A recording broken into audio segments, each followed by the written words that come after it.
There is a filthy dealer in Hi everyone, this is Brent Sullivan. I was the producer and director for this Phelps film.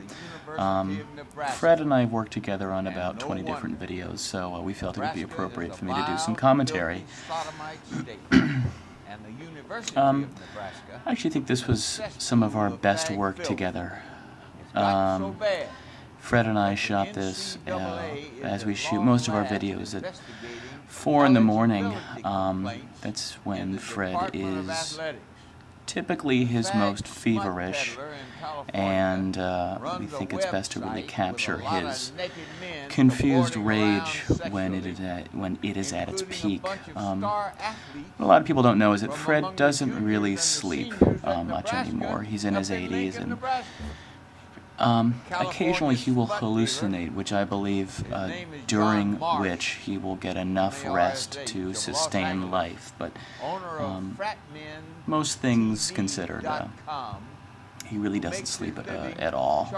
It's actually kind of a funny story. When Fred discovered the website fratmentv.tv, I guess we were all a little bit surprised as to how much time he spent on the site. He probably downloaded 3 or 4 hours of videos that day, which we thought was a little surprising.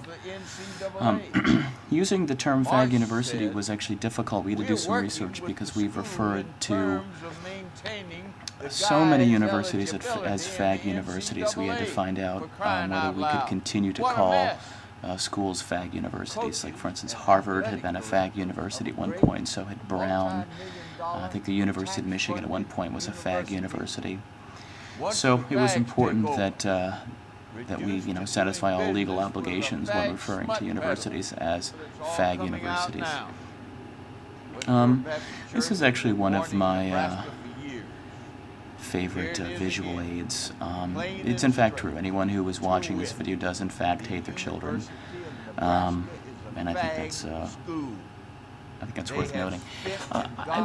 The one thing I will say in Fred's defense is that he gets a lot of attention for being anti-gay, but I think in reality he's actually a relatively open-minded guy. I mean, for instance, I'm gay, and I think he just works with me because he knows what's, he knows good editing and producing when he sees it.